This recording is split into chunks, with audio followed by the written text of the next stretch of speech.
Welcome one and all to I Am Nature. Bit of an echo there, folks. Sorry about that. Welcome one and all to I Am Nature. James, are you there? Yes, I'm here. Oh, okay, great. Okay.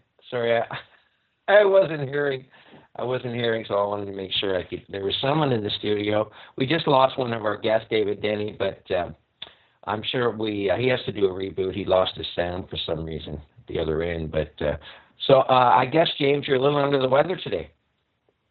Yeah, it started this morning and kept creeping up. So now I'm kind of dizzy and have a runny nose, and so symptomatic of kind of mild flu. Hopefully, will not get any worse. And but we're ready to talk for a few hours here, and like I was telling Brian here off the air earlier, I said, please just be tranquil with me, and don't beat on me too hard here on the radio like Brian usually does. No, excuse me. Brian, you're always a very congenial host. I didn't mean that. Well, you have such an expansive mind. I have to ask you tough questions just to get it to work. That's true. That's the way I look at it. So James, while we're waiting for David to reconnect, well, you're a Tier 1 scientist. I'm not sure too many people out there understand what a Tier 1 scientist is. Maybe you could explain this. Yeah, there's levels of science. Simplified, it's more complicated than this, but Tier 1, 2, and 3, and 4. Tier 2 science is the baloney science that you get from NASA or the government alphabet agencies or people that go to, say, American Geophysical Union meetings and this laundry list of government-supported science. Oh, David, are you there? Sorry. Yeah. Hi. Okay, David, great man. You're in the studio. Sounds like we can hear you. Okay, but I've got you on mobile. This is a bit different, but that's fine. Yeah. Okay. Can you hear us okay? Yeah, I can. My battery doesn't run out. What I can do, I'll give you a call on the standard Skype, see if I can get through, or else I'll try another computer. Haha. Tricky. Okay? Oh, you're gonna leave us again for a minute? Yeah, I think that's best, Brian. Just in case I lose you on this one, okay. See if we can get you working on this, guys. Can't you just plug in the phone so it won't die? Yeah, okay, yeah, I reckon I can. Hang on a minute. Yeah. We'll have to try that first. Okay, so anyway, Tier 2 science is what I call the garbage science that you see. Tier 3 science would be like, say, college lecturers at introductory levels of science or whatever, and understand that there's a lot of great science that's very well proven in in physics, chemistry, biology, etc. You do your laboratory experiments, and it all works out very well. It's very well understood. But when you get into theorization about how the world works or how the astronomy works or the heavens work, then it gets a little bit shaky. And that's where it splits off. And Tier 1 science is a whole level of science that you never see or hear about. And actually they allow and promote this Tier 2 level to descend onto the public, and knowing that it's completely false, that there's so many things that could not possibly be true. And then Tier 3 science would be like, say, trade magazines, Discover Magazine, National Geographic, the History Channel, a whole laundry list of people that repeat what the standard scientific says. And then Tier 4 would be like bloggers and outreach people that work for NASA, and their job is simply to promote the party line and make you think it's the best thing since sliced bread and keep the checks and money coming in.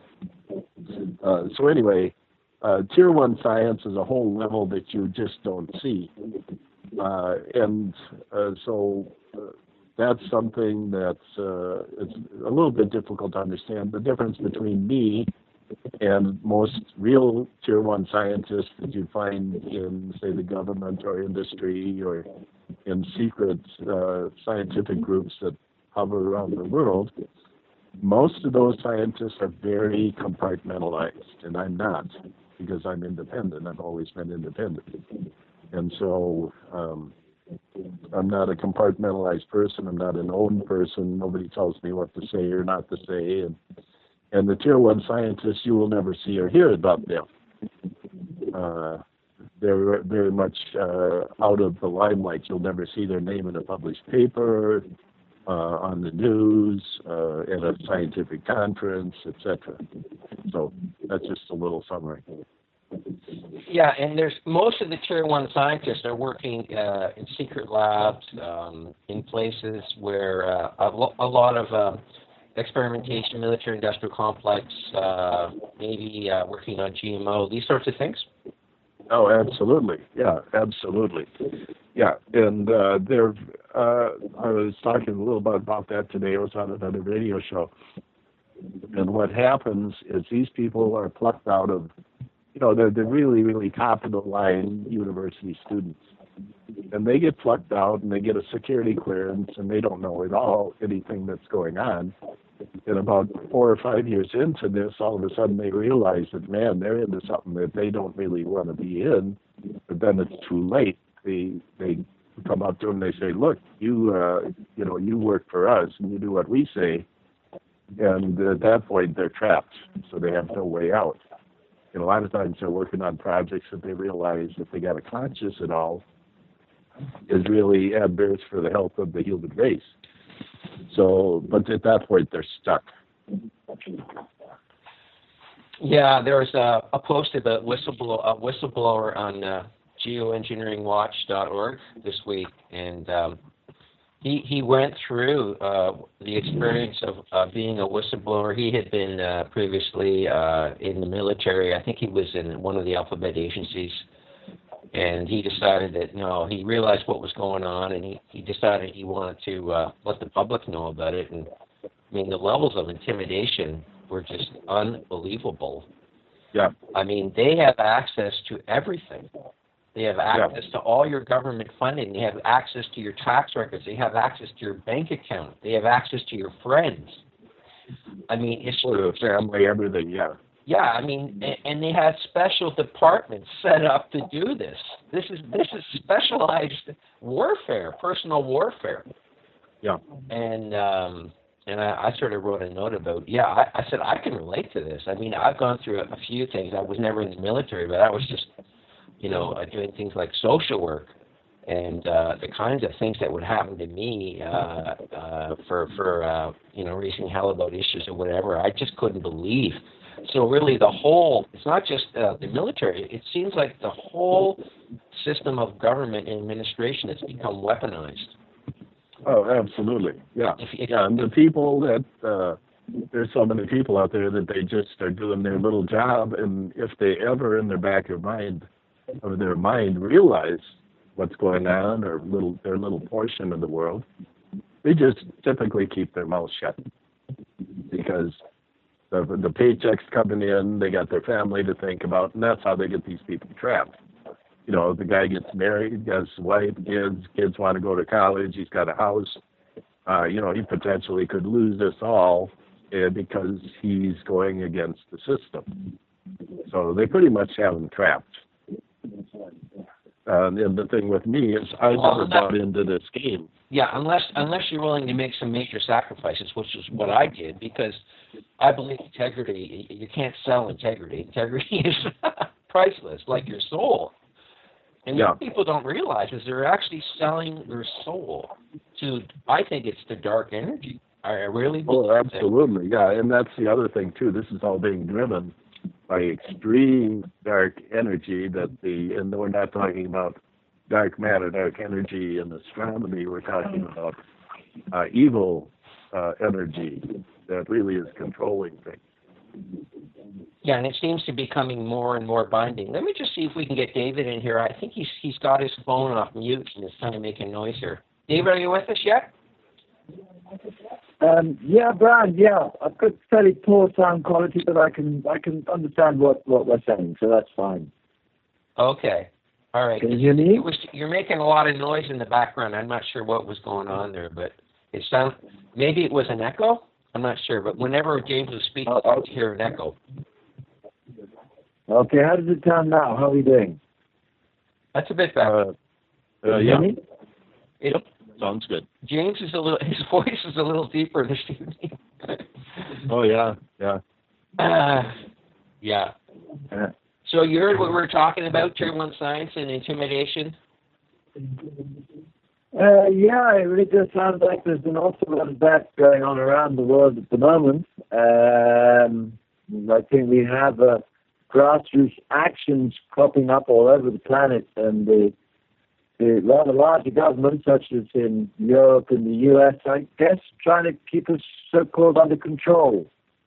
Not really a lot of the possible grassroots movements, too. A lot of the grassroots movements are fighting a paper tiger, so to speak. They have them fighting things that, say, Obama, for example. People are outraged over Obama or something. Well, they can replace him. Yeah, just a second, James. David, the audio quality is very poor. We're getting a major feedback. Do you have two things running at the same time? No, there's not a very good signal. What we could do is to kind of start again. If you call me back again, I don't know if that would work for you. I'll give you a few minutes to boot up another computer. It's just that we're getting a major echo here. Okay, Brian, that's all I can do. We'll totally reboot and start off again. I'll call you back in a few minutes. Okay, great. All right. Perfect. Thanks a minute. Okay. Were you getting that too, James? Yeah, I could hear it also, yeah. Yeah, it's kind of annoying. But there's a lot of misinformation out there, too, that's designed misinformation. And, for example, they'll create misinformation about, say, a space issue or outer space issue, astronomy or something like that, with people that are just Looney Tune, and then point at them and see, oh, that's that conspiracy theory stuff again. Look at these nutcases. And then they have the, say, example, NASA come in and say, oh, look at what we do. We're great and we're right and all of this. And they, compared to the nutcases that they create, they look like knights in shining armor, but there's never any real dialogue. So this goes on constantly. And, Canada is affected by a lot of what happens in the United States and the misinformation campaigns and things like that. They're constantly putting people up to make alternative claims of certain kinds. In fact, another major one is just coming on the scene right now. And, copying work of other people or trying to bring up topics.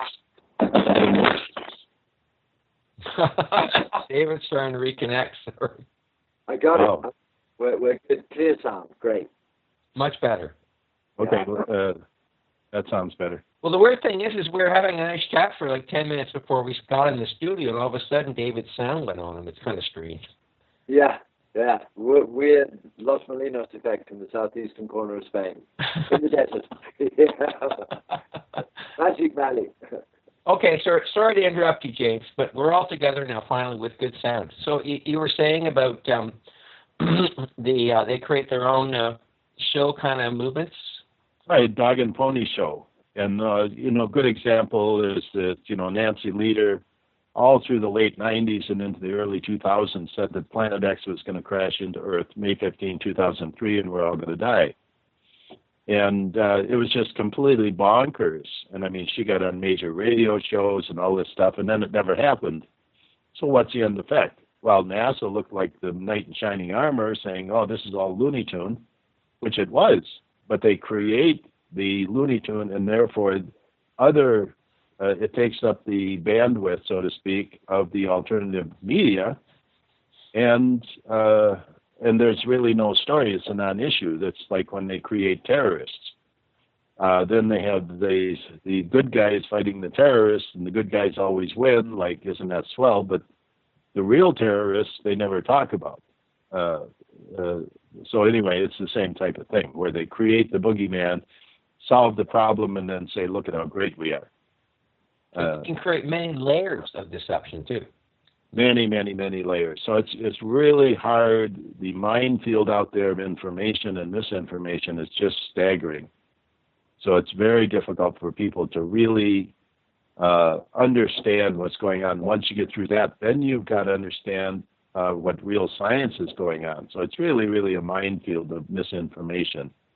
And most people don't have time to wade through all of this, so they're turned away or they're disgusted or they, and so they don't ever get any real science. Yeah, it's a very difficult problem, I think. Yeah, I totally understand what you're saying, James. It's like in the, wasn't it Aldous Huxley or George Orwell, 1984, the, war, threats of war, make the people worried, and then have the government come in as the big father figure. We're going to protect you. We're going to make sure you don't have any terrorists in your street. We're going to militarize the police forces. We're going to have secret jails, which we call, private, small housing accommodation inside jails. Really, the situation is very bad. It's very bad. And to find a way through is difficult. For my part, I'm particularly involved in protecting the environment, and we're stopped at almost every turn. I mean, here we have to get the process agreed to be able to start a legal case, and the Department of the Environment give us papers which don't work, and wow, as you say, James, it's a minefield. Yeah, and it's just what it is. Even when you do that, you find that you're fighting the wrong boogeyman, that the real boogeyman is a moving target. Absolutely, hiding somewhere, yeah. It morphs not consistently, nonstop. I mean, we've had world government now for how long, James? 6,000 years? Oh, yeah. At least. People just don't understand. Alex Jones is running around saying, global government's coming. I mean, TPP. All this. I keep telling people, guys, it's been here for a long time. Yeah, it's been here a long time. Space. Yep, exactly. Yeah. And everybody fights who has the right analysis, who has the most in-depth view of the world government. And I just sit there and I say, guys, Well, the other thing about somebody like Alex Jones, he's up there screaming and saying this and, Info Planet and everything, and he brings up a lot of good information, but there's an old saying, you have to have good bait to catch fish. And so there's a lot of things that Alex doesn't talk about. And also, people will listen, and then they go away going, doggone, Alex is really out there getting them. And literally nothing is happening. And so it's a way to put a front up that something's happening when literally nothing is happening in terms of gaining ground in this, with people. Yeah. His analysis, I think, is quite accurate when it comes to the, the activities of the alphabet agencies. But he doesn't really offer a solution other than get more guns and go hide somewhere. Really, I mean, it's this is why one of the reasons I started my show is I wanted to offer positive, realistic, attainable alternatives to living in a matrix of deception. You two guys are two experts in that area. I mean, David has done, I think, is a remarkable thing. He set up a place to live that is human. That is, it represents the soil that we all should be living in. An eco-village, off the grid, self-sustaining, a loving, respectful, caring place. This is what we all need. This is the environment that we all need to live in. I think it's the right way forward, Brian, and it's really like doing a kind of an experiment, really. So when people come and stay with me in the house now, we've got friends from Romania, from Czech Republic, from Portugal, from Spain.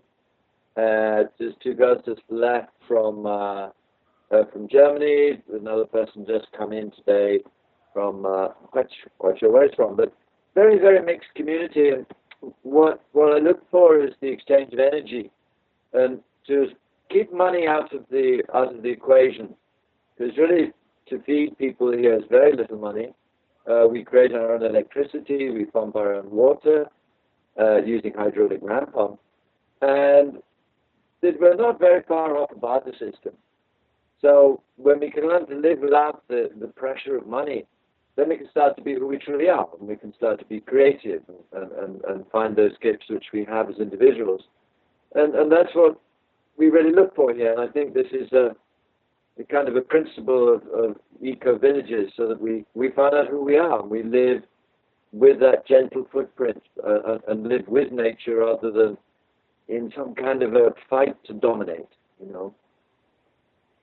Yeah, within natural systems, there can be a huge variety of societal units. I mean, they are not meant to be the same. I mean, look at the plants, look at the trees. I've never seen two maple trees that look the same. The creative forces of this universe want difference and variety. But the bottom line, and James and I were talking about this a bit, for me, there's only one rule here. Don't kill the mother. Don't destroy the system that allows all life to grow here.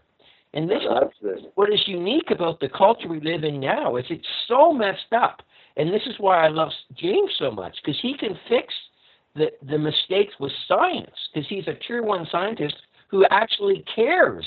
And he hasn't been seduced by the money god, and he hasn't been put into these systems that are tyrannical and controlling. He's stayed out of that. So he's another big part of the solution. Very, very important. Yeah. Oh, I mean, James is like a 1 in a billion. I mean, I don't think people appreciate. Now, I think you are very unique too, David. But I mean, really, James is really an amazing guy. I mean, I don't think people appreciate it. We're listening to a guy who's really a Tesla, Einstein, you name it, all put together. Well, yeah. Thank you.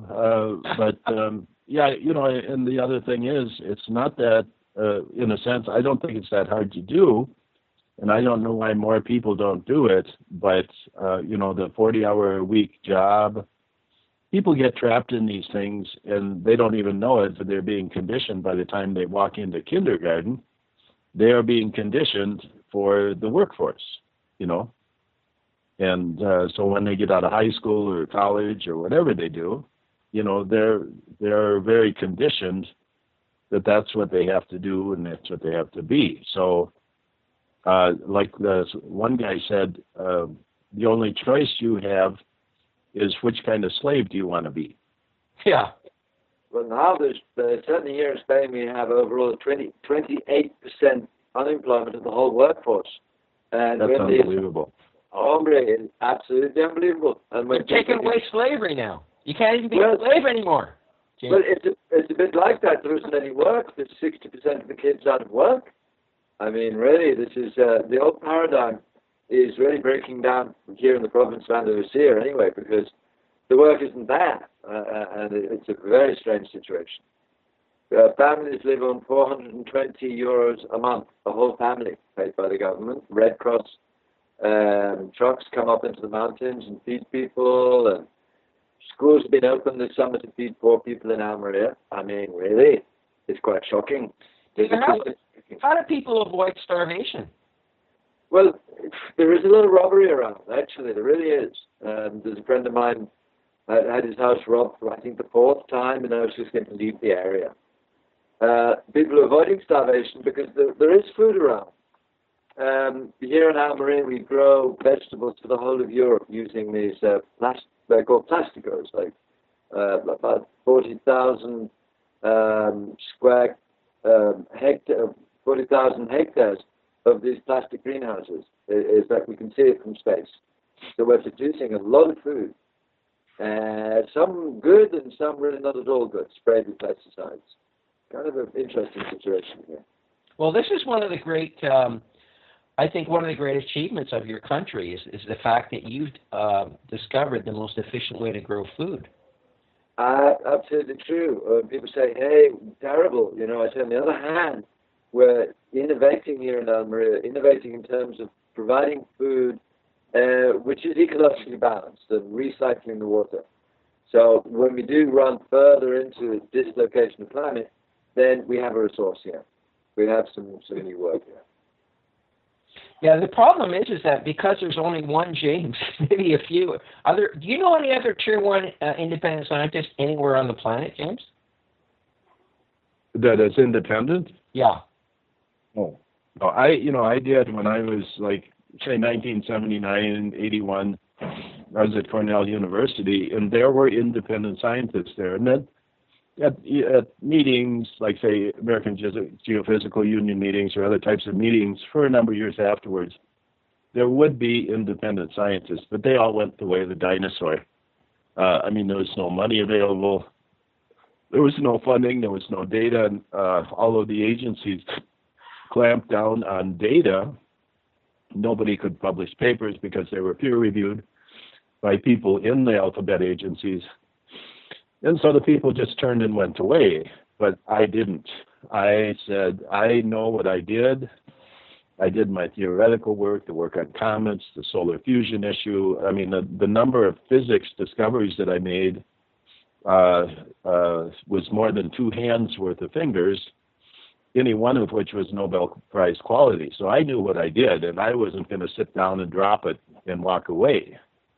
In fact, my galaxy model, where the material falls in and shoots out of the central core region, has just been confirmed by direct observation. And so we're going, back to 1979, publishing this paper, peer-reviewed in astrophysics journals, just being proven this year in 2015. If you can imagine. NASA? Somebody from NASA?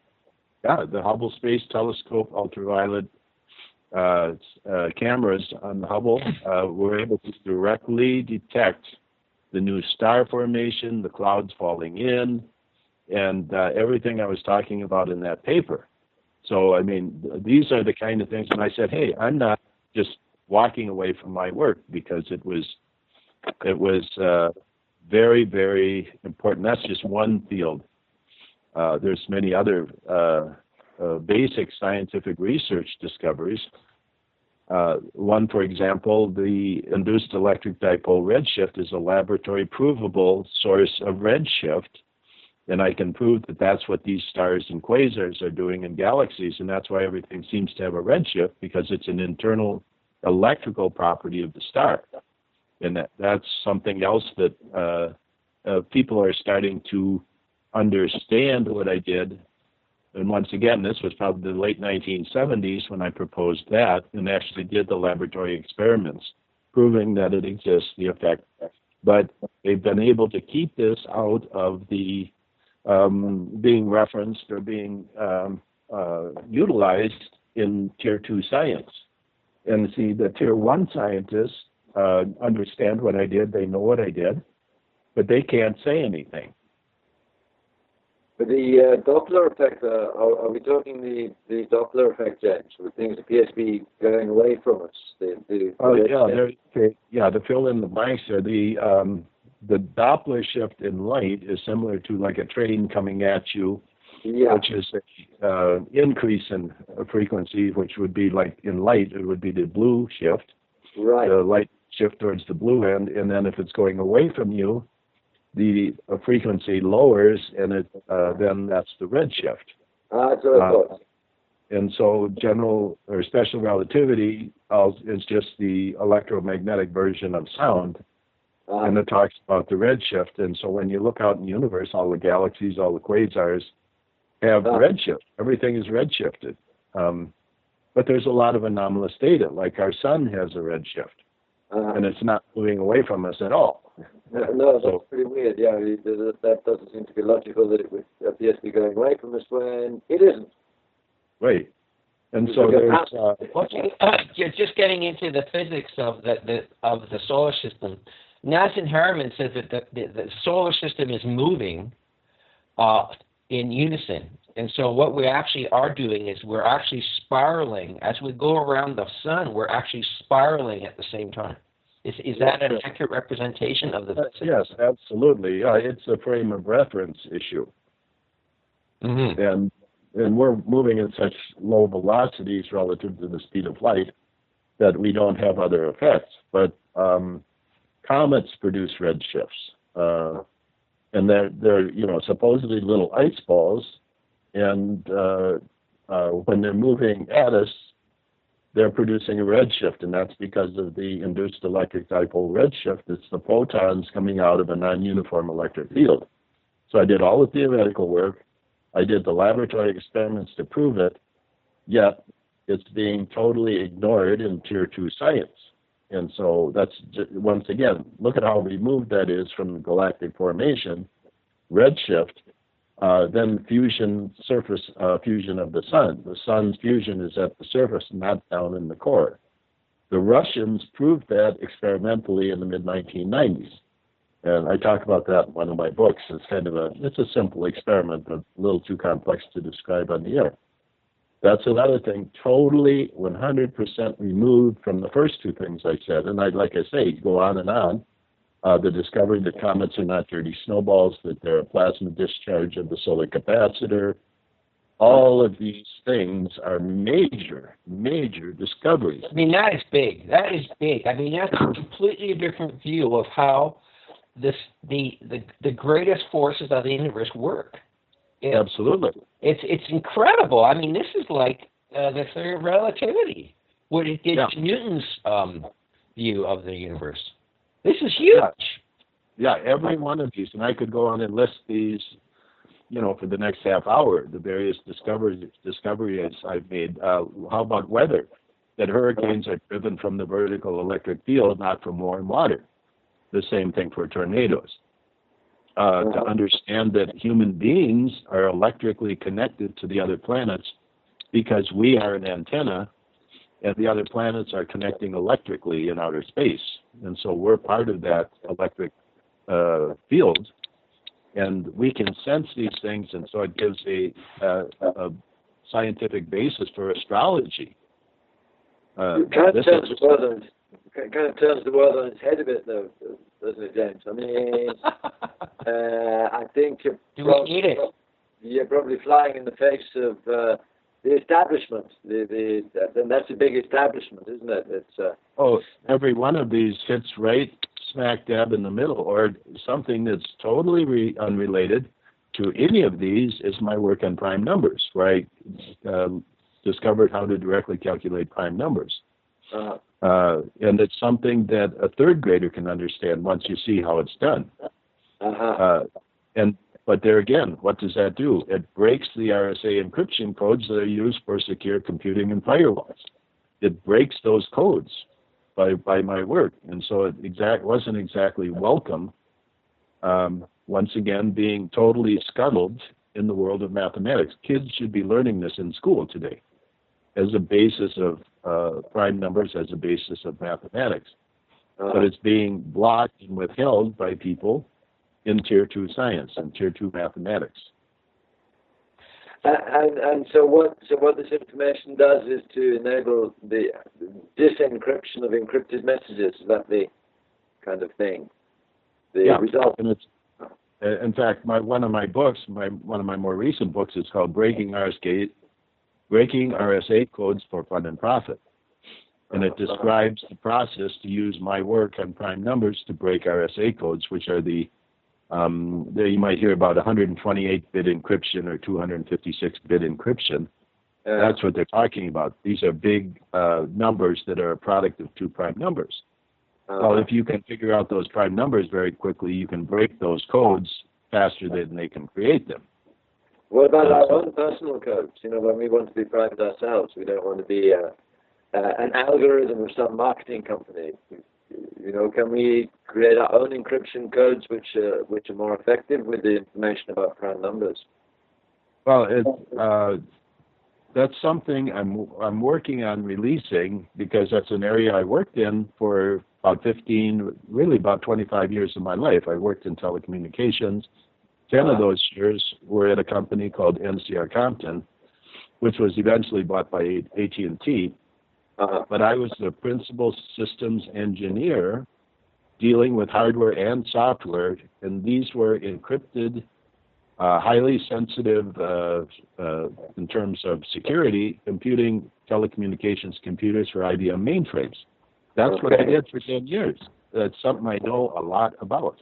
For sure. So I knew when I broke the crack the code for the prime numbers, what effect that would have on the world of secure computing. And it did. It broke it, and they're still selling that garbage software to the public, not telling the public what's going on. Yeah. yeah. That's getting all these algorithms so that we can be targeted. Then it goes to very open to government surveillance. It would be the wrong kind of skin or something like that. Mr. Robot is an excellent TV show if anyone wants to, about this expert hacker. It's actually very relevant, and I think it's very accurate in terms of how easy it is to hack in everything. Yeah, it's scary. I mean, what?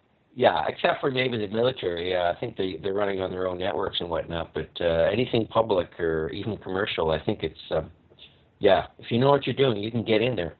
But James, let's look at, this is something I think about very often. I says, what if you had your own university and you had like graduate students working under you and all this kind of stuff? I mean, so many of these great ideas you have, so many of these scientific theories and proofs you have developed, I mean, these could be expanded on, they could be more developed, they could be written about. Wouldn't it be awesome if you had your own university? Absolutely. Yeah, that's. I've been really pretty busy lately with a bunch of things, and those are coming to fruition, including the wing generator, for example. It's taken up a lot of my time. Yeah. And to do it right, it's being commercialized, etc. It's taken a lot of my time. But what I want to do now is expand to where I can really start dropping these other topics in a research center, university level environment. In fact, I started in this. I have a connection with the NRC in Canada, right? The National Research Center. Would you consider working with a government-sponsored research agency? No. Okay. No. Yeah, it's corrupted. I know. Totally corrupt. Yeah, I wouldn't have anything to do with them. This has got to be done independently. Okay. And it'll happen. It's going to happen. In fact, what you need an eco-village to make it happen, bro. Well, that's the other thing, too, is the days of having, I have places where I can work, so that's not a problem. But the days of having, say, a research center where people come to that location, if you want to be diversified and open, you really have to do this on a global scale. And so that's what we're looking at. A network. A network. It doesn't have to be physically in the same place. Correct. Yeah. Correct. Beautiful. And so it's a new concept, typical because of security, etc. The government facilities tend to be locked down and in place, and only you can get in if you have a card and, eyeball scanning or whatever they do. But, that doesn't succeed.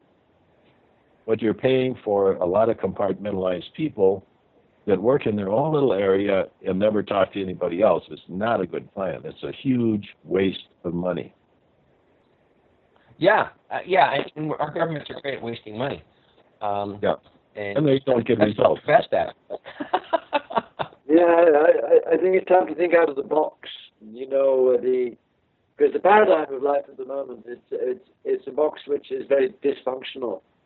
So when we think of educating our children and educating anybody really, it seems like the informal type of education is the one which really educates, to educate ourselves into what gifts that we have to offer the world.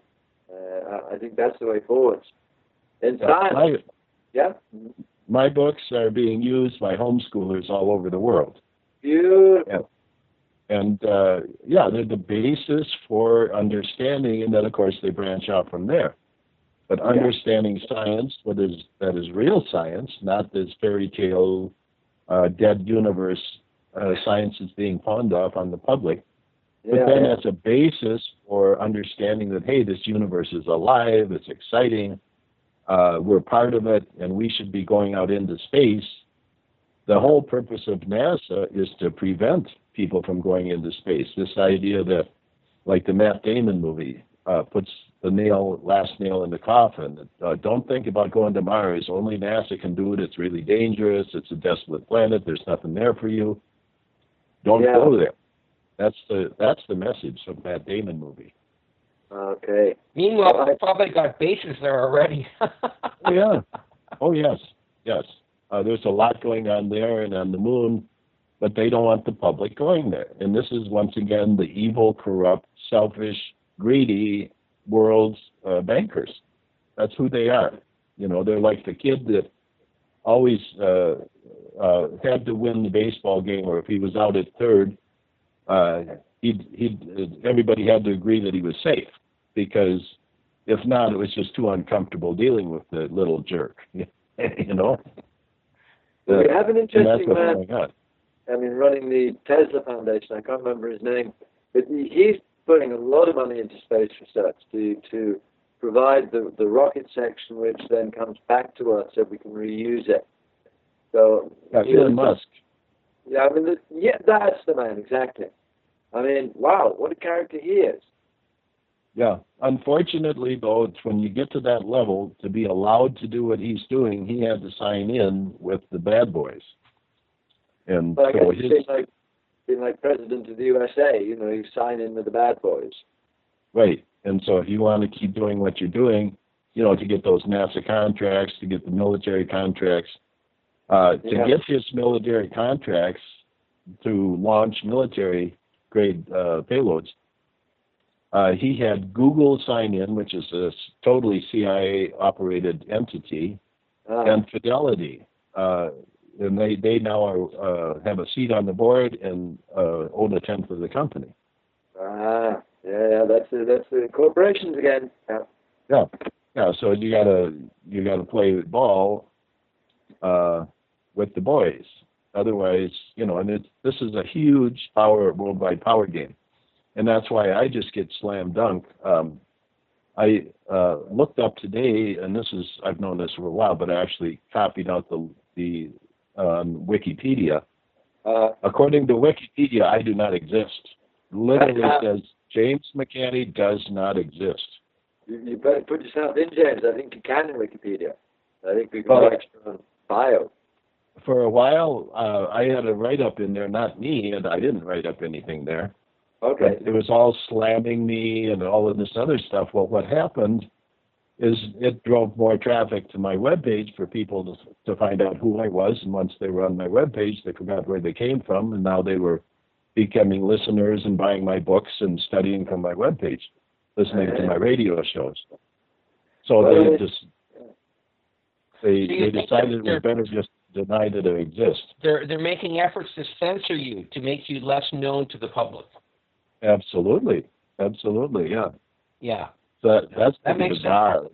You know, to just simply say that I don't exist. Well, there's this show on one of my Facebook acquaintances, and we were talking a bit about veganism, and he's a vegan, his friend's a vegan.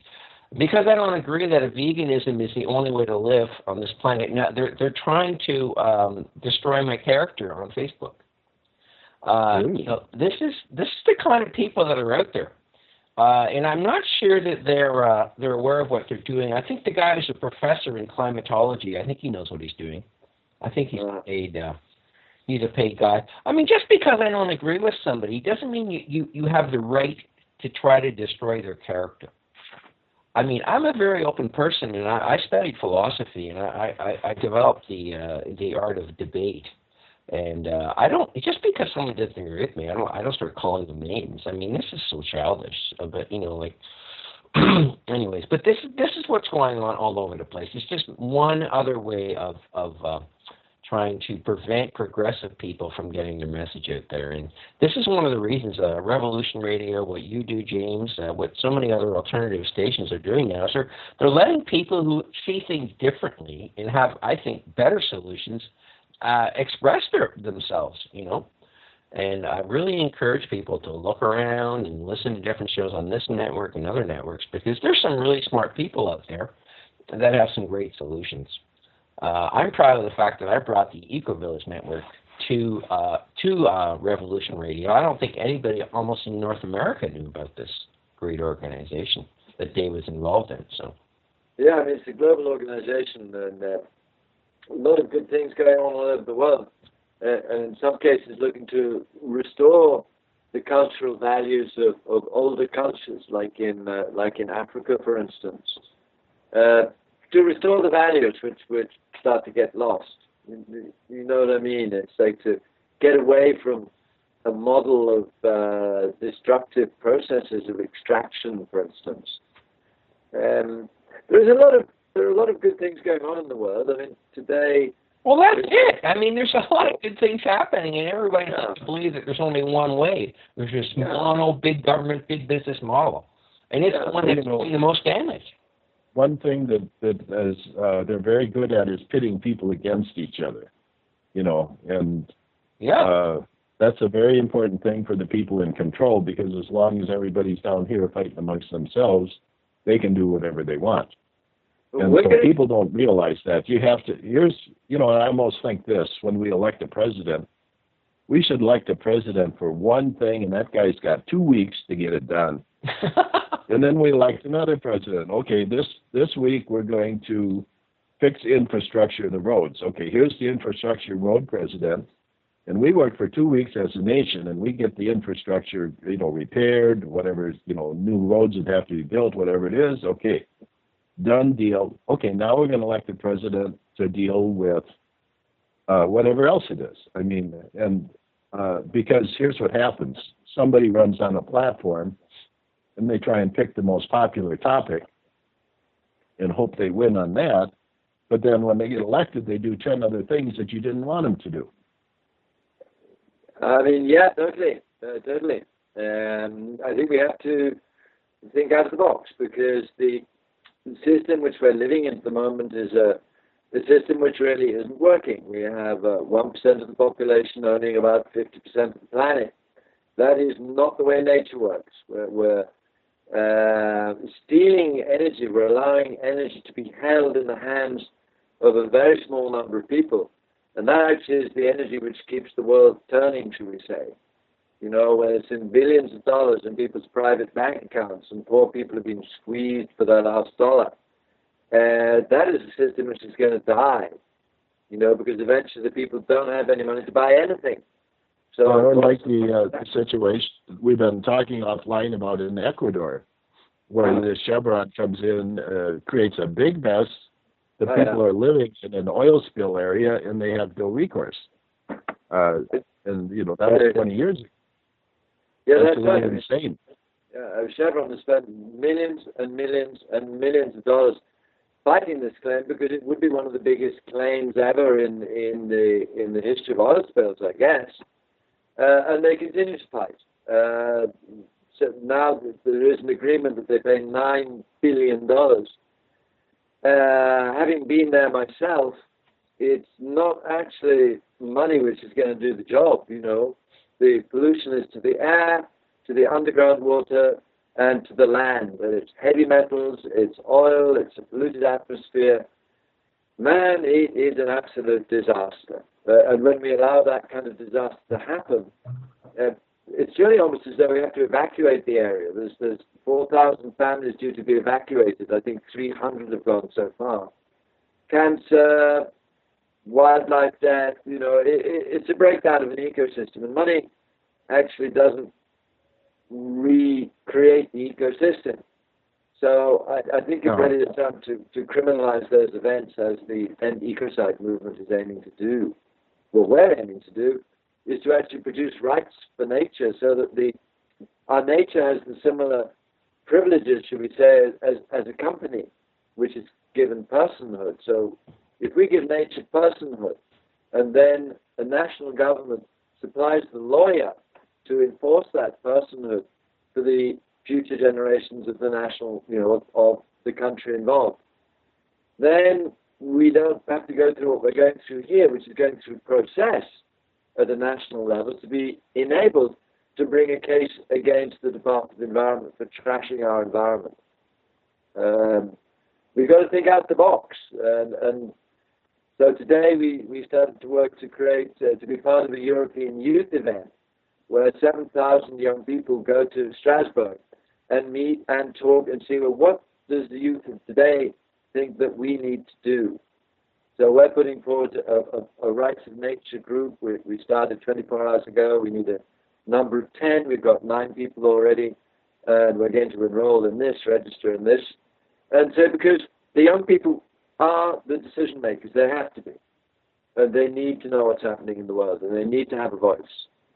And then with the young people's voice, then I believe we will start to move forwards at high speed. But they have to be heard and they have to be told what's happening. Well, what I am seeing too, what I try and work on every day behind the scenes is providing solutions so that they can not only have a voice but have the tools to do it with. Absolutely. The wing generator is a great example. Yeah. And by the way, Brian, today I had a contact where I presented the wing generator to some people who claim they are interested in putting a lot of money into alternative energy. But to date, all of the money has gone for projects that have no validity at all. And so I'm going to see if, in fact, something comes out of this. And in fact, I really think that nothing will, although I am always hopeful and, like you, positive. I've been down the road and kicked around the block too many times to understand that when you get up to that level, to actually threaten the worldwide energy industry, we'll see what happens. We're going to try to steal your idea. Well, if they did, but see, if they did, that would be part of the success. Exactly.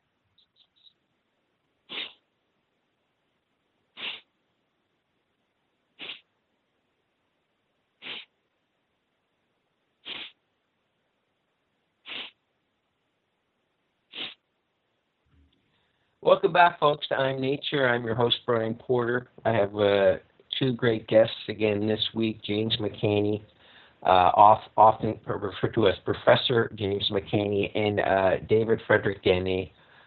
This is the time of my show, folks, where I usually discuss the importance of donating to Revolution Radio.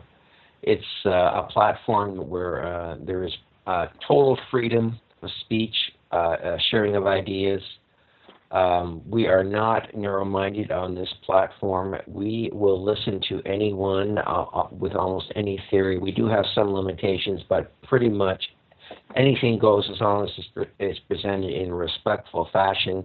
There's no censorship here whatsoever. This is the platform. This is the environment where we'll all grow and learn from each other. So I hope that you respect the fact that we are putting it out there every day. No one is paid on this radio station. Everyone does it for the love of knowledge, for the love of advancing our species. And as I've said many times, and for those of my regular listeners, I believe that $5 a month should be your minimum, the minimum you should donate to the station.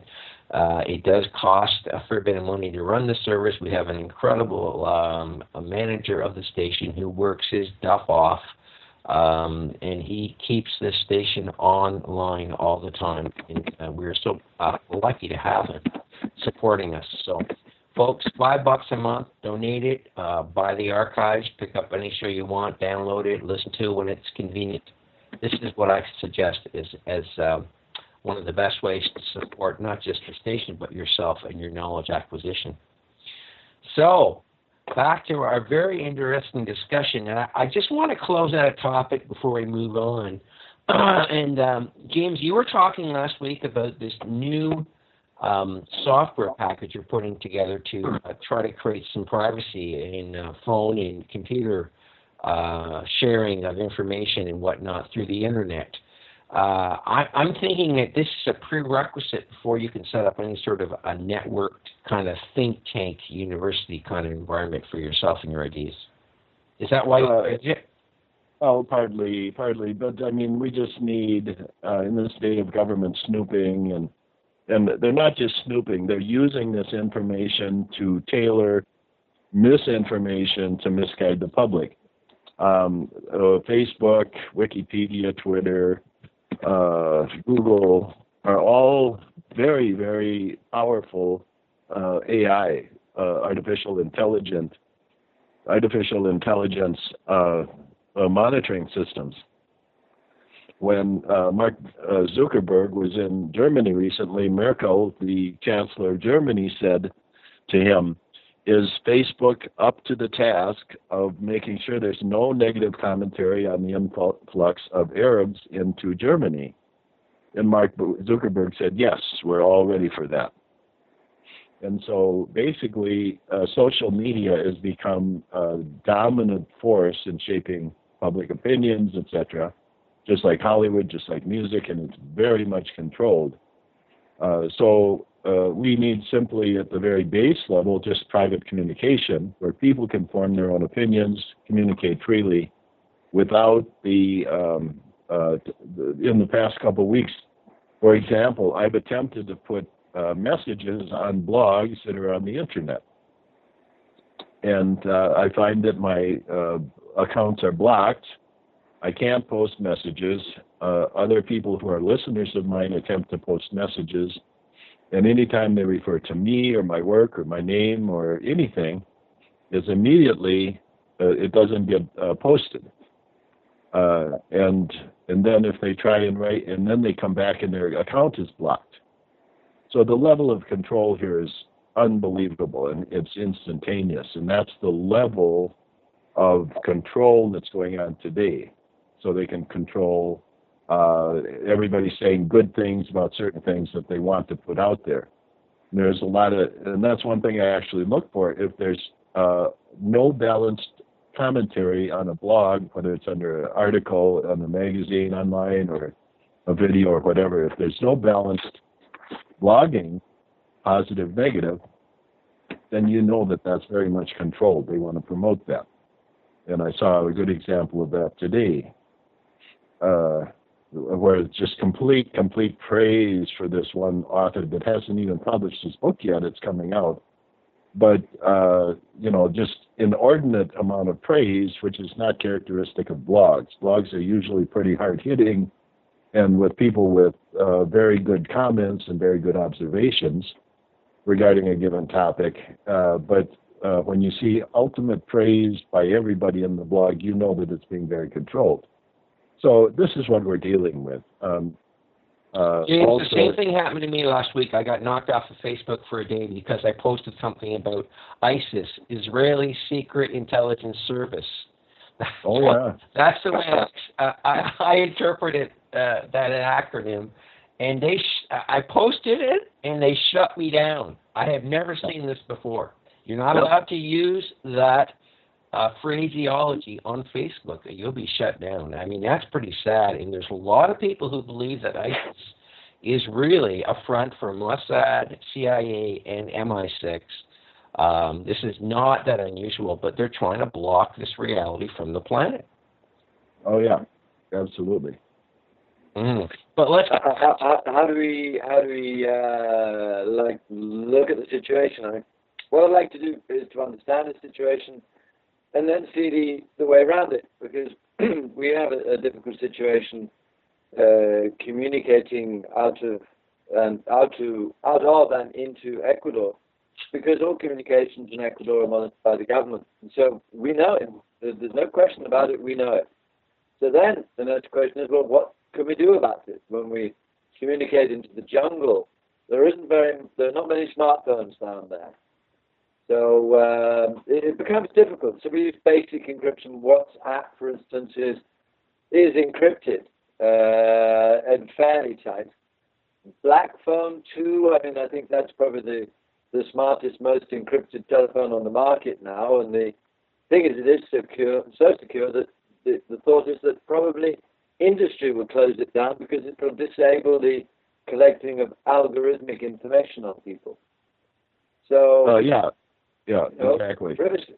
We have a human right to privacy, and the United Nations are sending a special special rapporteur to America to check up and see actually are human rights, fundamental human rights being abused in America with this monstrous hacking, which is legally allowed by the government.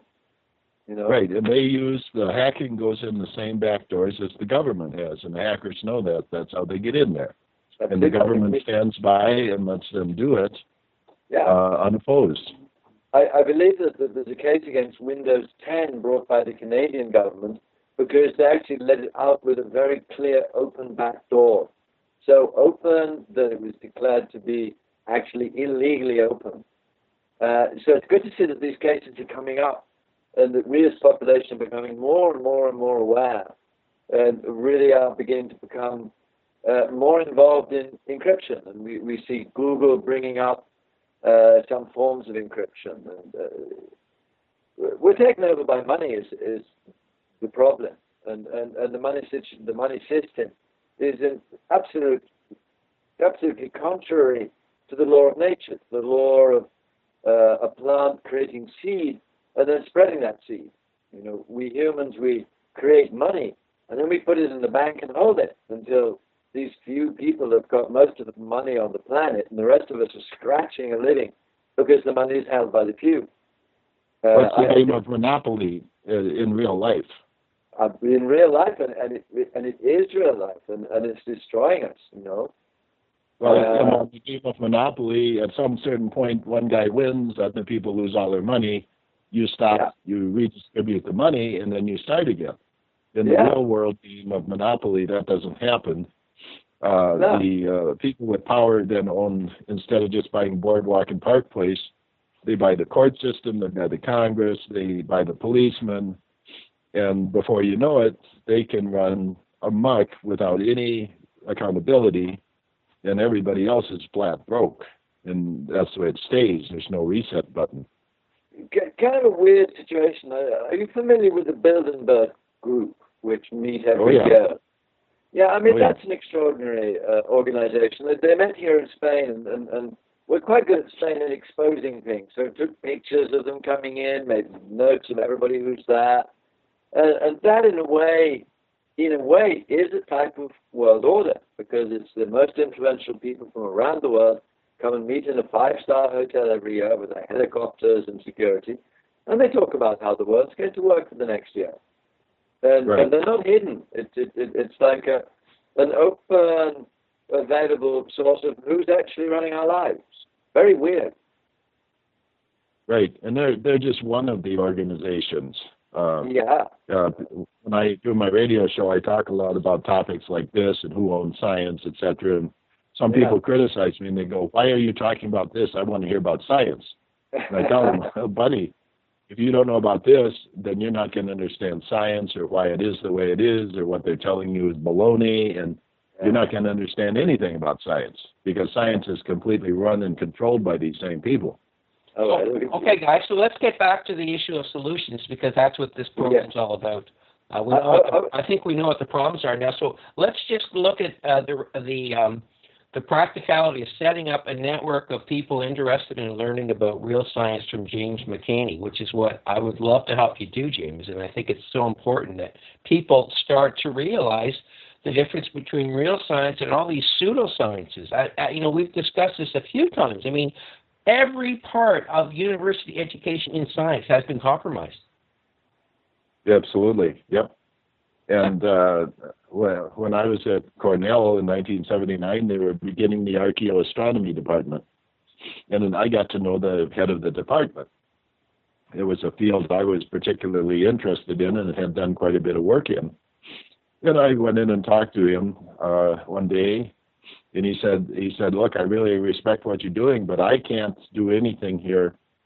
I have to abide by all the rules that are handed down from the astronomy department. We have to basically walk the walk and talk the talk of standard astronomy. In other words, there weren't any catastrophes. There couldn't have been any earth-shattering events in history. And, they had to deny the biggest portion of archaeology that they would be studying, and that is that when they go out into the field, the layout of these ancient cities is juxtaposition from our current northeast, south, and west and other factors. How can you study a topic when somebody else is dictating what you can and cannot say?" You're referring to ancient civilizations, maybe older than the Stonehenge civilizations, you think? Yes, going way back in history, and the pyramids, whether it's the Mayans or the Egyptians or the the Tibetans or whoever Göbekli else it Tepe. might be. That's really old. Göbekli Tepe. Yeah, 12,000 years old or something. Yeah. So would you be comfortable then sharing this information on the established internet? Would you be concerned about that? Well, I already do, and I keep it very much. Over the years, I've had many offers, let's put it this way, for people to come out and help me.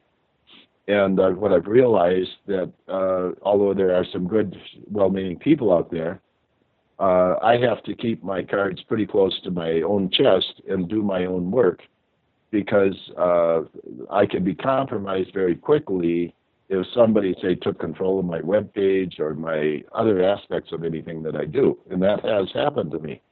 So I've learned the hard way that I have to be very careful. But I already do that. I'm already a very public person. This in the circles that we're dealing with, my name is pretty much a household word. I'm probably a lot more famous as a scientist than most tier 1, 2, or 3 scientists out there, as far as my name being well known around the world. When we're on the break here, an alternative media, you mean?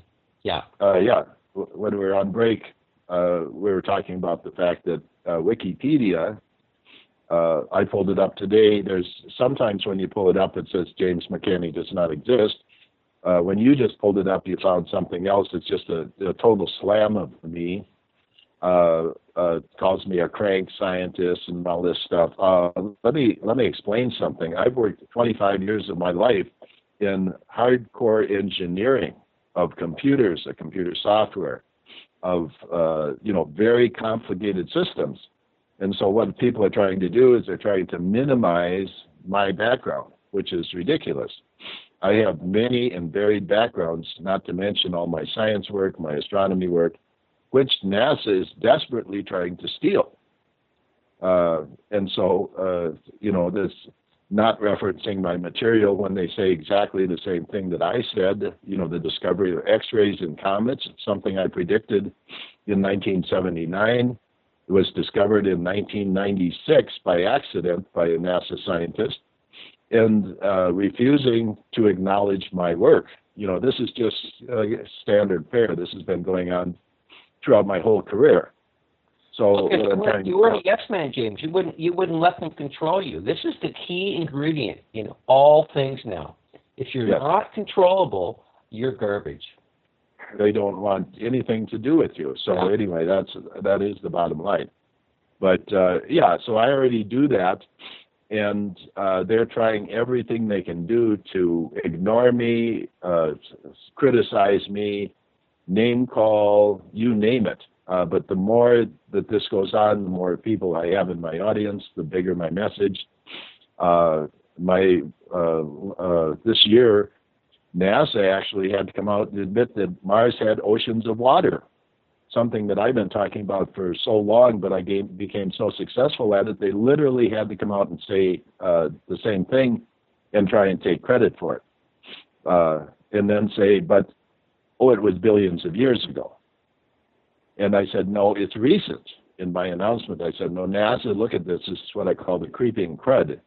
They're trying to steal my material and then twist it into something else. And so I've been so successful at this, at telling people, no, the water on Mars was recent, and showing that on my webpage.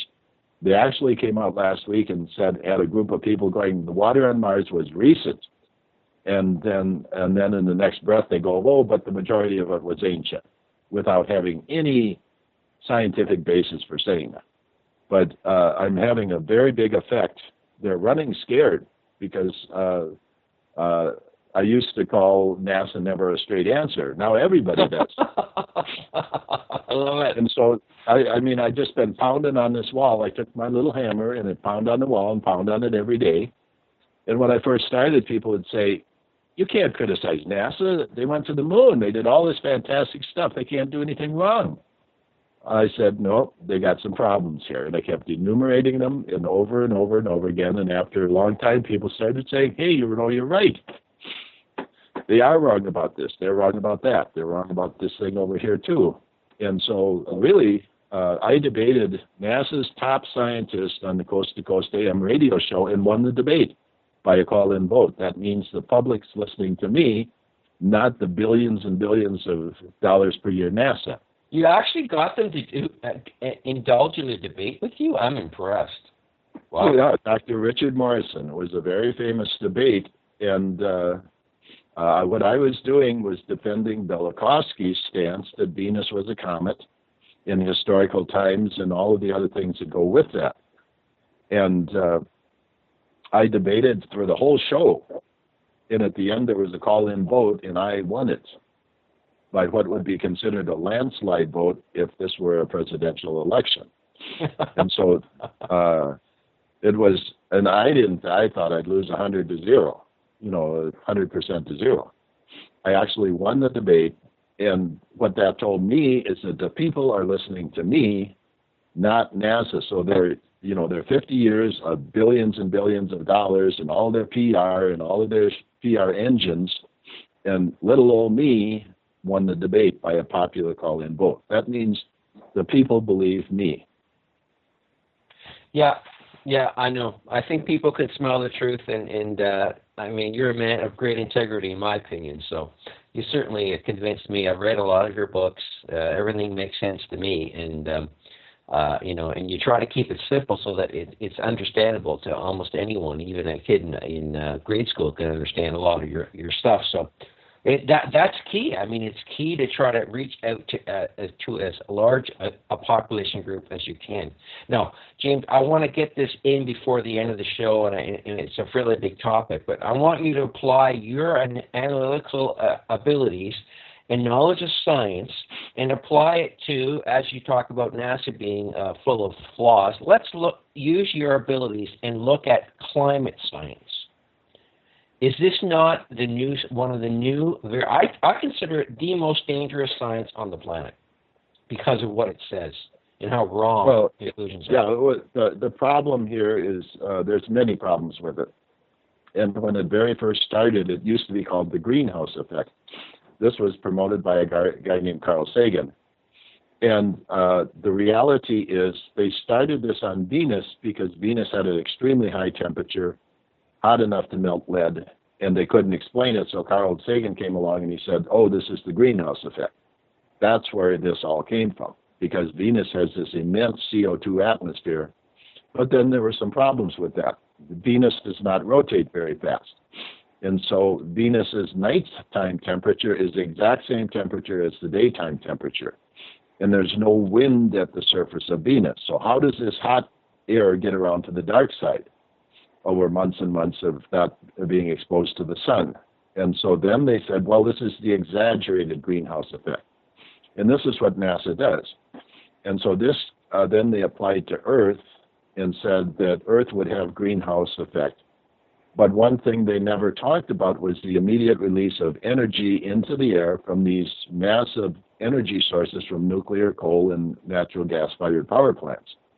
And so the little bit of greenhouse effect that would occur in 10 or 20 years is what they argued about when daily these huge heat engines were belching out enormous volumes of heat and nobody was talking about it. And so it's like a big sledgehammer belching out heat every day, and this little teeny bell hammer in your little hand going ding, ding, ding, ding, and then that's what they're talking about. You're talking about CO2, increased levels of CO2.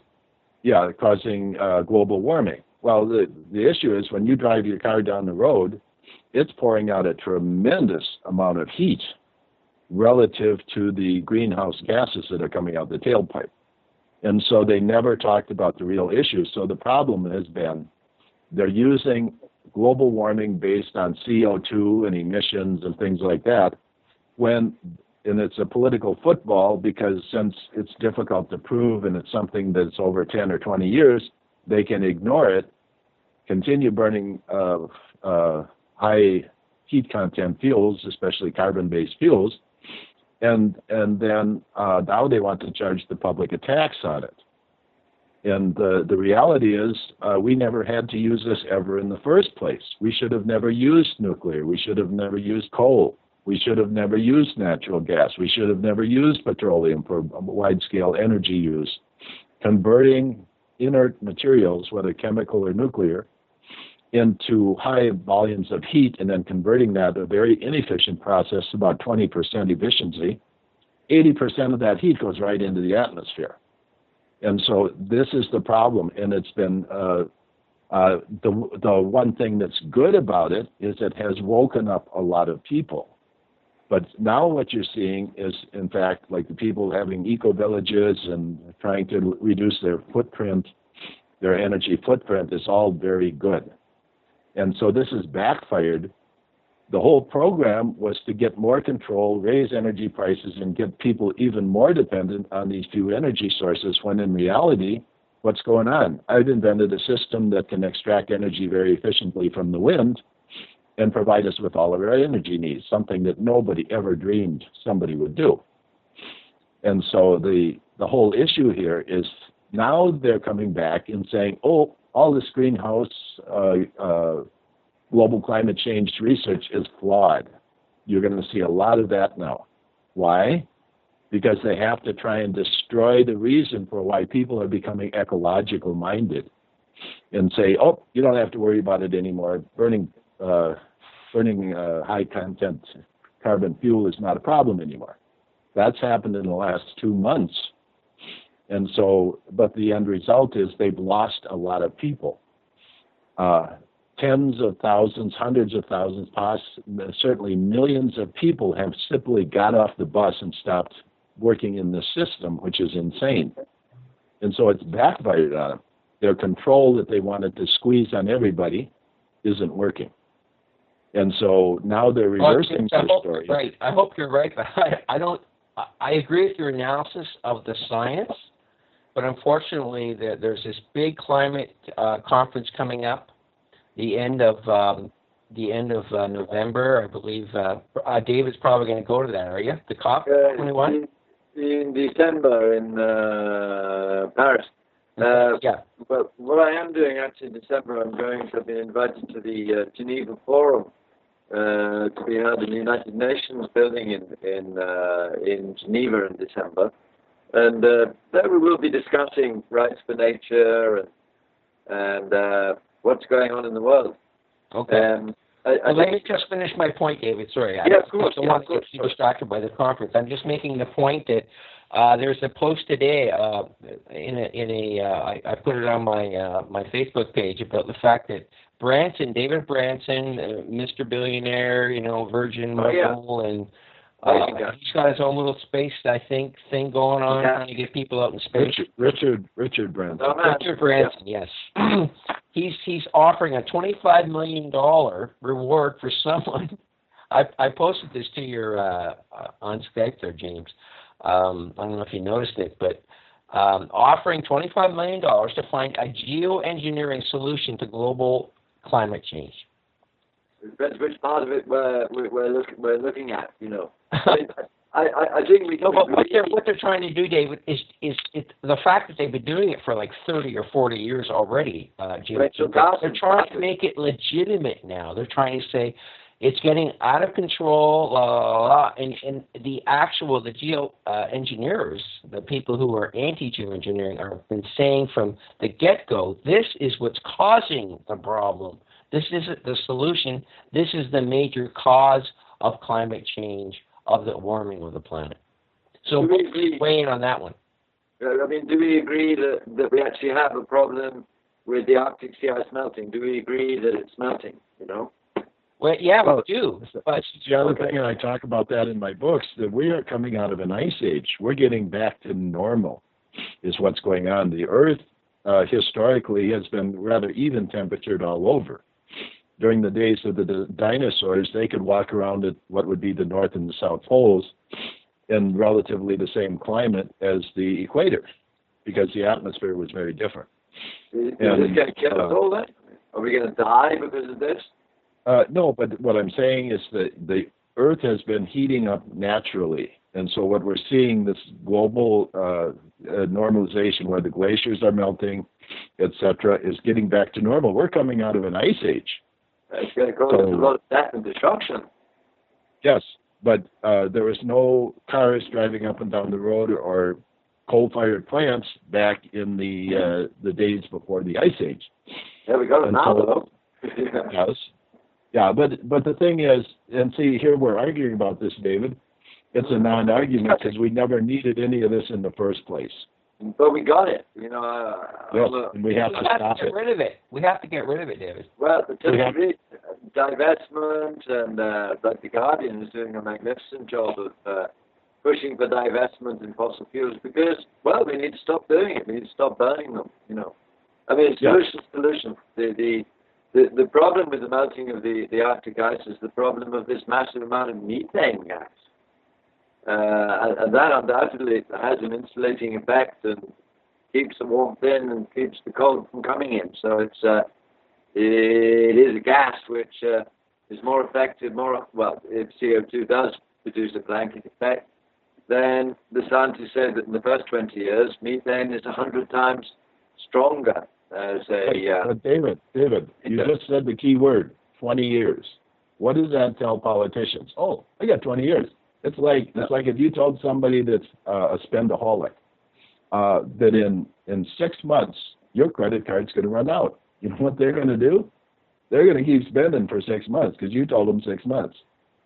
That's what it puts in the mind. And so what I'm saying is, hey, we don't have 6 months. We don't have 2 days. We have to start.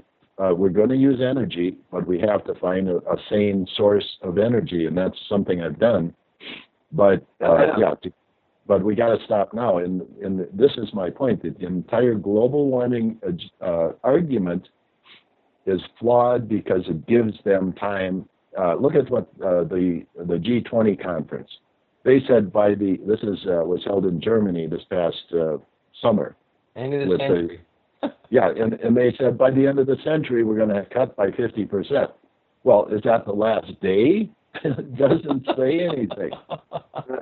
Well, I mean, this is about reading the 2,000-page document and going through the fine print and talking about grammatical errors. You know, it doesn't say anything. We need to stop today, and we have to change our lifestyle. There's 2 people working 40-hour-week jobs or 80-hour-week jobs, more like it, and then trying to exist and paying the insurance and the interest on the house and the interest on 2 cars and all the credit cards and maxed out. You know, this is nuts. This is insane, but most people are living that way. But yeah, I mean, this is very, very, very definitely so. We have to break this paradigm, otherwise we're going to be in serious trouble, and possibly we are in serious trouble. This is where the geoengineering question comes in, whether a way of neutralizing this methane through geoengineering, through using lasers, to hit the methane as it comes out from the sea. And at the moment, we've got 80-meter-high plumes coming out of the sea. I mean, this is not good. Yeah, then what are you going to do? Burn it? And that creates immediate heat.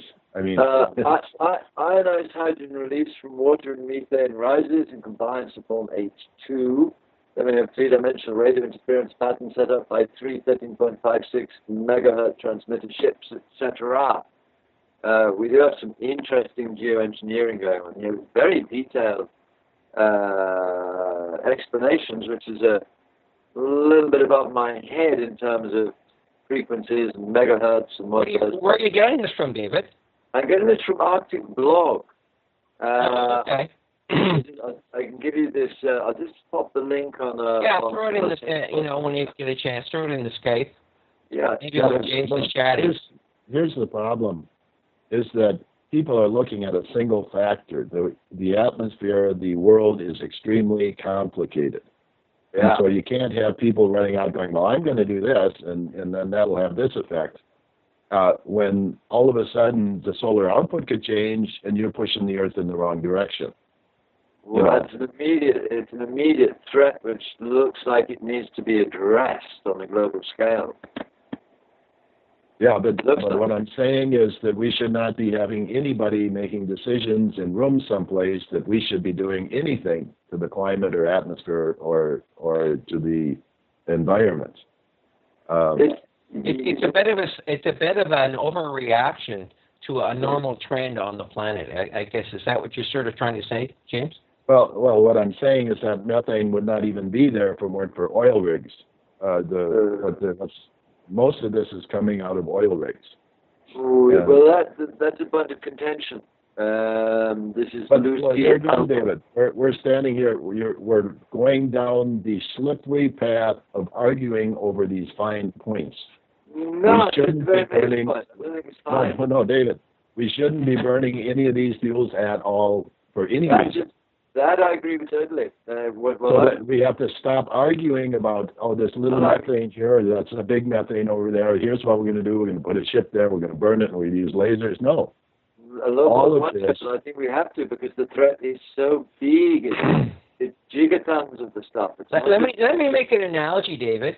We're kind of like dealing with all sorts of health problems. People are dying of cancer. You have 20% of people now are mentally ill. We all see the main cause is industrialization of society, technocracy, leaving the garden, not living properly in connection with nature and with each other. Do you agree with that analysis? That's the real cause, right? Yeah. So the solution is to get back to the way you live. This is the real solution. And what we're trying to do with all this technology to try to fix this problem with the planet doing this, burping here and doing this and heating up here and all this climate change, is we're trying to deal with it the way we deal with someone who's schizophrenic, giving them medication, doing this and that, when the real solution is to take them to a shaman in the woods and say, hey, learn to live with nature, learn to understand who you are, you're a natural being, So what James is saying, what I'm saying, I'm trying to convince people in this world of who are trying to manipulate the climate, is that let's just withdraw the extra heat, withdraw the toxins, use alternative systems that are energy neutral, like James's. This is what's going to solve the problem, because now that we've started this series of events, trying to fix it with other stuff is just going to make it worse. Brian, here's the other issue. Here's the issue. We're in a society where you get sick, you go to the doctor, he gives you a prescription, and you take a pill. People want a pill to fix the problem. Yeah. It ain't going to work. This is far from a pill. Very far distant. I don't agree with the analogy. I just don't agree with it. I've been studying climate for about 40, 50 years. I've been watching climate. I had a student's pilot's license to fly hot air balloons. Have to know climate. And I watched it changing. And I keep an eye and I read the science. And okay, I bet some of the science is flawed. But I believe that we have a very serious problem on the planet where we've reached tipping points which have the ability to push us into a permanent extinction. Now, I might be wrong, but if I'm right, then just not burning fossil fuels is not going to solve the problem which we've started, because we've started rising sea levels, melting of the ice caps, release of massive amounts of methane, and a spiraling warming which maybe we can stop, because if we can't, it looks like we're probably doomed. Not good, and I don't think just stopping burning fossil fuels is going to save us. I think we have to do a lot more than that. First of all, we have to be really, truly aware and check science against science, check source materials, and see what we come up with. There again, the most recent information is that the studies on global climate change have been flawed and vastly overestimated. But you have to understand that none of those studies have any validity anyway, because the amount of heat being generated by let's take the maximum out that the computer models would say for global warming. It's not even a fraction of the amount of heat that's coming out of the nuclear and coal generating plants every day in the form of unspent heat. So, we have a serious problem. We've got sea temperature anomalies on October the 5th, 2015, as high as 9.4 degrees centigrade off the coast of northern Sweden. We have the oceans of the planet warmed about 1 degree, towards 1 degree. We have a serious problem, and it's going to continue. So we have to look, I think, with all our technology to see if we can actually save ourselves, and it's very far from a pill. It's a very, very difficult situation that we find ourselves in, and I think we have to be immensely mature to be able to understand the gravity of the situation in which humanity finds itself now. and the complete failure. Let me ask James this question. James, based upon your knowledge of the planet, what would happen if the ice melted enough in the northern hemisphere, in the Arctic? I don't think there's too many people concerned about the Antarctic, but they basically want the ice to melt so they can ship through there because they want to make bigger ships. So this is all part of their agenda, David. But this is my opinion. It saves money on the crushing. Yeah. They want this to happen. But James, what would the net effect be on the level of seas on the planet if the Arctic opened up in the summertime? Well, the ice turning to water, you have a number of problems. First of all, it's going to change the salinity of the water, which is going to affect the life in the ocean. Secondly, we need to be taking that water. 95% of the Earth's fresh water is lacked in Antarctica and in the Greenland ice sheets. And it's melting, and there's no effort. One of my 11 mega-Earth projects that I have listed on my homepage is to harvest that water. It's melting, whether it's caused by man or nature or whatever. It's melting, and we need to harvest that water and make use of it. Let's green the Sahara Desert. Let's green the American Southwest by diverting runoff in the springtime to the American Southwest. These are water. We don't have a water shortage problem. We have a water management problem in the world. And the water is being... the water is being mismanaged on purpose to drive up the prices of water, just like oil resources and energy resources are mismanaged to drive up the price of oil. Or lied about. Or lied about.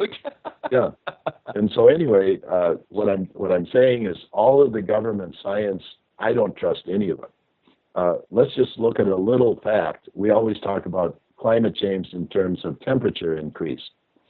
But that's one factor. When they talk about climate and global heating and warming, that's heat.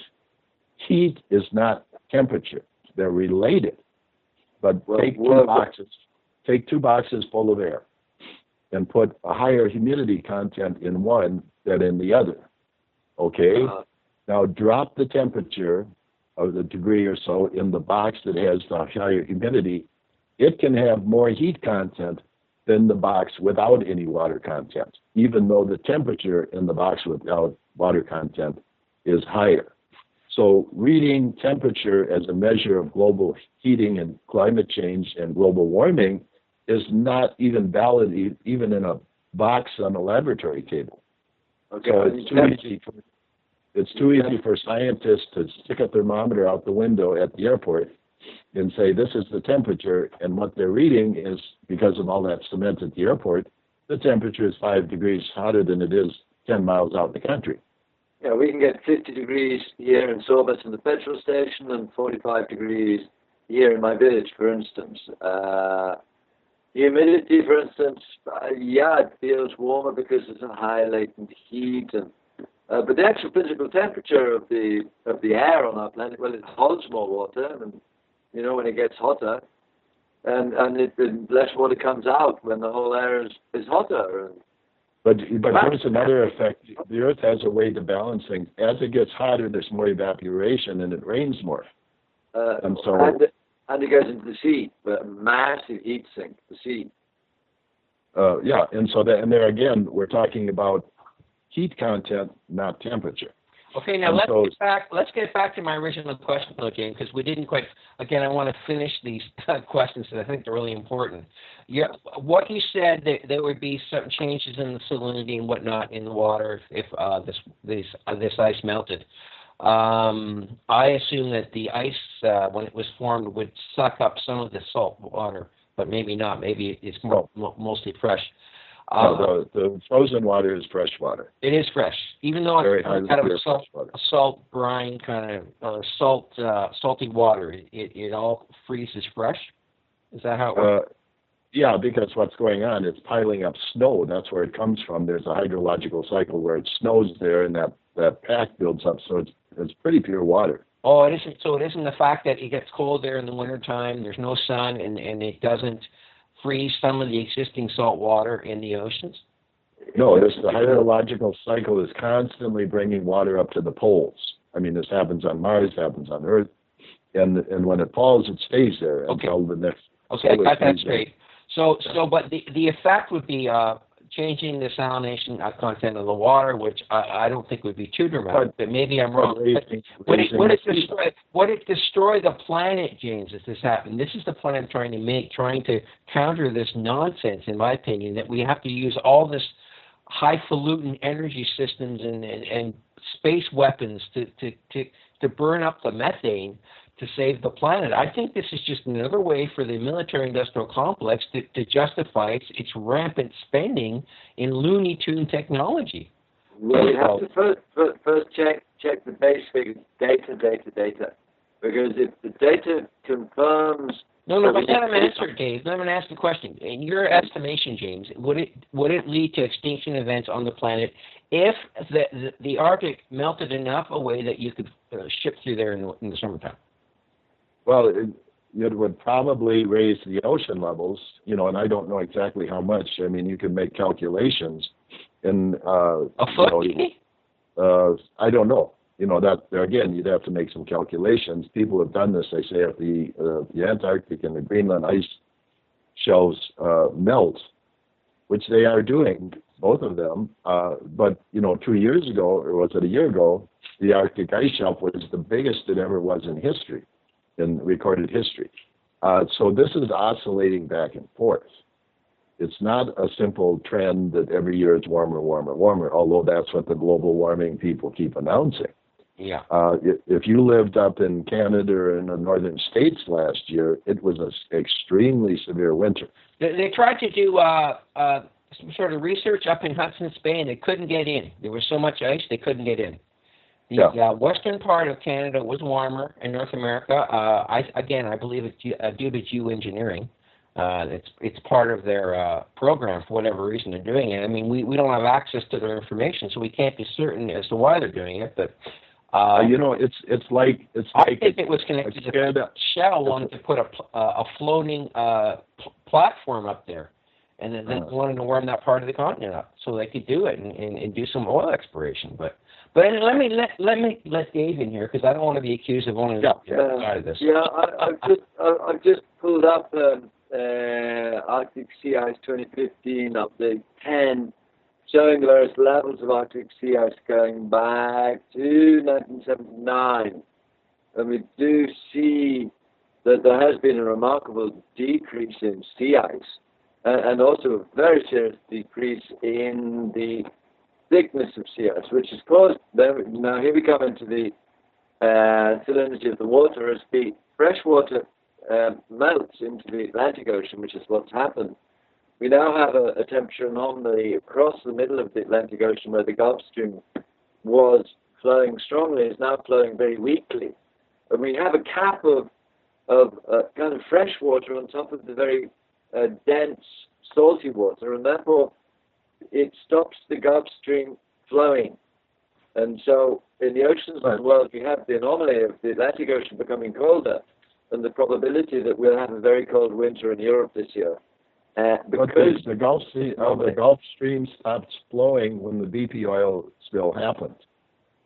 Well, I mean, there's a lot going on there. I mean, there's massive meltwater covering the North Atlantic. It's massive because the Greenland ice sheet has been melting at an appalling rate. Right. Right. But there again, is that due to a man-made global warming, or is that due to us simply coming out of an ice age? We're seeing the effect. What's causing it? Yeah. I mean, this is happening, and this is what I call a what's so situation. That we have this cap of semi-fresh water sitting on top of the Atlantic Ocean and stopping the flow of the Gulf Stream, which is essential to well-being in Northern Europe. So what we'll probably see is a cooling down, and we'll wait and see how this winter goes. We do have big changes in Europe. Well, what I propose is taking that water to the Sahara Desert in long plastic tubes. Now, these have been invented. The only problem is they need petrol to fuel the energy to move them. With my wing generators, you can literally move them for free. So you could take that water from Greenland, move it to the Sahara Desert, and begin greening it. and get a positive result instead of having it just dump into the ocean. And this is what I mean. Look at all the military money we spend in fighting some ISIS thing over in the Mideast. This money has to be directed towards real issues on this planet. Our leaders don't have a clue what they're doing. All they're interested in doing is creating and fighting wars and causing tremendous capital gain for the military-industrial complex. You got to stop doing that. Yeah. But I mean, in a way, that's also geoengineering, because you're moving millions and billions of liters of water. So that's geoengineering again. It's moving massive amounts of nature's product, which is frozen water, to another area. And so we'd be changing the shift in the ecology in different areas. Therefore, that is an engineering of the biosphere, the geoengineering. In my concept of bioengineering or geoengineering. But the Sahara Desert was created. That's a man-made desert. Before the Roman armies went in there, it was a forest. It was growing just like India. It's been basically leveled in my lifetime. I live pretty close to it. I can go to the edge of the sea 50 kilometers away, and then I can cross over to Morocco, and I'm there. I'm 8 hours away from Morocco, from Bahia, and half an hour away if I go down to Tarifa. And we, in this little southeast corner of Europe, we've got the desert climate. We've gone just over 200 millimeters of rain this whole year, as of the day before yesterday. Wow. The Sahara Desert is on our doorstep, and because it's there, we have a slow desertification happening here. If we green the desert, then we're going to change the climate system all around, I believe, for good or for bad. But Dave, wouldn't you rather have the water going on land that's arid than going into the ocean? Yeah, but I call it geoengineering. It's just because I think that's what it is. And I don't think geoengineering is necessarily a bad thing. I'm not up for saying all geoengineering is a bad thing. I mean, James's idea, hey, come on, that's a great idea.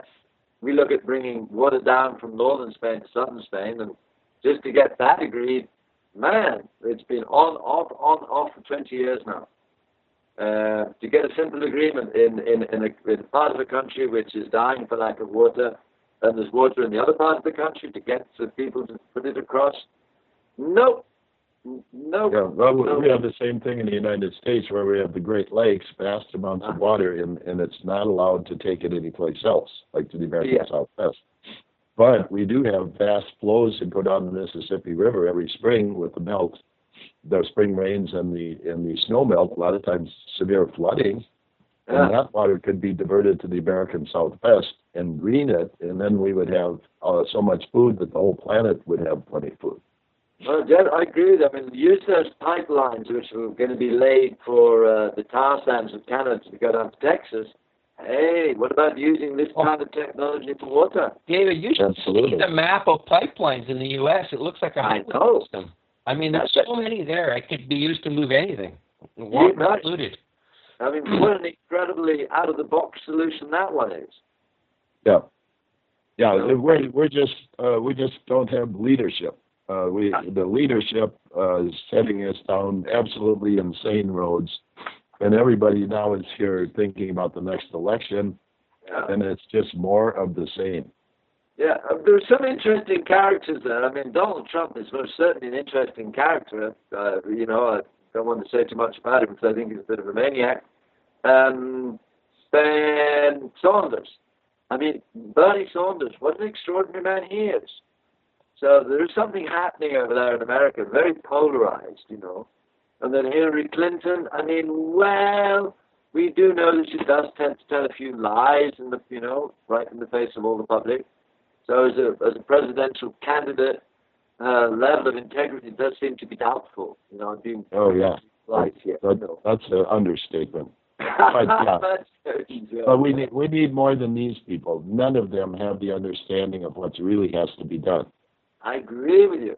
We could look at Roosevelt, look at Churchill. Men who were prepared to stand up and say, "Hey, we've got to do something. Come on." We don't have it. We have yes men, and there's yes men to to the impresario. David, let me ask you this question. Do you support the spraying of toxic chemicals into the atmosphere? Barium, strontium, and aluminum oxide. Do you think that would solve the problem? Criminal. I think it's criminal, James. I think it is absolutely criminal, without any shadow of a doubt. Okay, good.